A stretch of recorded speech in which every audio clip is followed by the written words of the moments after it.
दूर आसमान से दंदनाती हुई बैलिस्टिक मिसाइल आखिर इजराइल की राजधानी तेल अवीव में और कोहराम मचा गई। यमन के हूती विद्रोहियों की ओर से दागी गई इस मिसाइल ने इजराइल के प्रधानमंत्री बेंजामिन नेतन्याहू को हिलाकर रख दिया। पिछले कुछ समय से इजराइल के खिलाफ मोर्चा खोलने वाले हूती विद्रोहियों ने इजराइल पर बैलिस्टिक मिसाइलें दागनी शुरू कर दी, पर बीते 4 दिनों में उनकी ओर से किए गए ताबड़तोड़ 3 हमले ने इजराइल में दहशत फैला रखी है। हूती विद्रोहियों की ओर से एक के बाद एक हो रहे हमलों से इजराइल की राजधानी तेल अवीव में बार-बार सायरन बज रहे हैं और चारों ओर अफरा तफरी मच रही है। खतरनाक हूती लड़ाके इजराइल पर हर रोज ताबड़तोड़ हमले कर रहे हैं।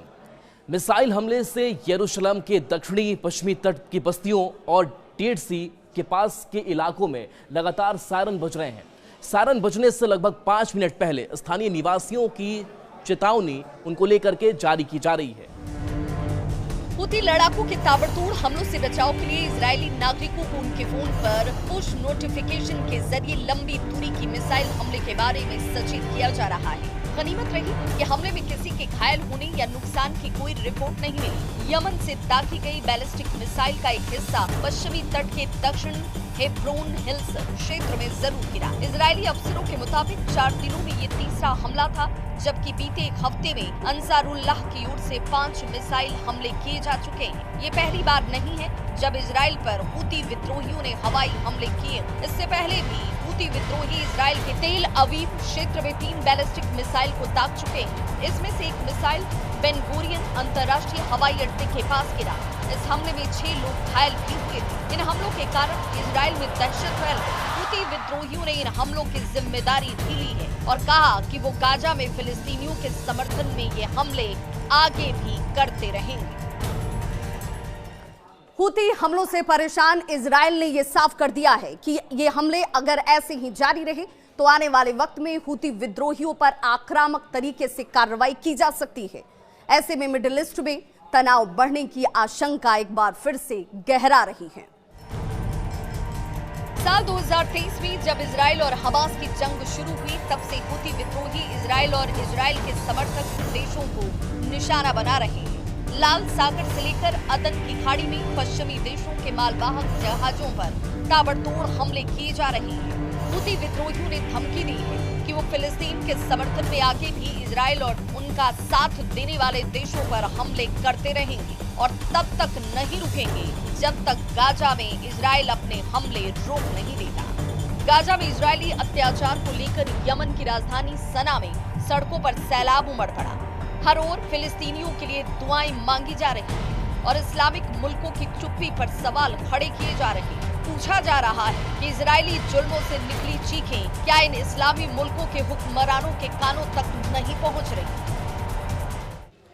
यमन की राजधानी सना में लाखों लोगों की रैली निकाली गई। इन रैलियों ने यह साफ कर दिया है कि यमन के लोग गाजा और फिलिस्तीनी जनता के समर्थन में न सिर्फ एकजुट हैं बल्कि पूरी ताकत के साथ खड़े हैं।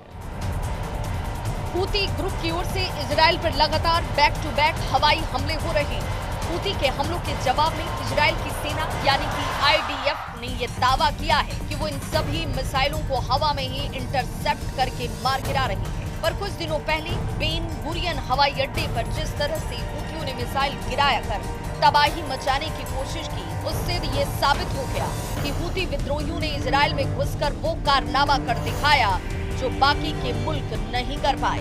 हूती विद्रोही लगातार इजरायलियों को धमकी दे रहे हैं कि वो गाजा के लिए संघर्ष जारी रखेंगे और आने वाले दिनों में इजराइल पर अपने हमले और तेज करेंगे।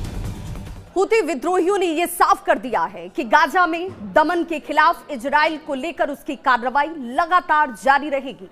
ऐसे में यह आशंका अब तेज हो गई है कि आने वाले वक्त में इजराइल के खिलाफ ये जवाबी कार्रवाई और हमले और तेज होंगे। गाजा पट्टी पर इन दिनों एक बार फिर इजराइल की ओर से भीषण हमले शुरू हो चुके हैं। इन हमलों में अब तक सैकड़ों निर्दोषों की जान जा चुकी है। इसके खिलाफ हूती विद्रोहियों ने तीखी प्रतिक्रिया भी दी। यमन के अंसारुल्लाह आंदोलन के नेता अब्दुल मलिक अल हौदी ने इजरायली हमलों के खिलाफ चुप्पी साधे बैठे मुस्लिम देशों की तीखी आलोचना की और कहा कि अंसारुल्लाह आंदोलन गाजा के लोगों के साथ खड़ी है और फिलिस्तीन की मुक्ति तक उनका समर्थन जारी रहेगा।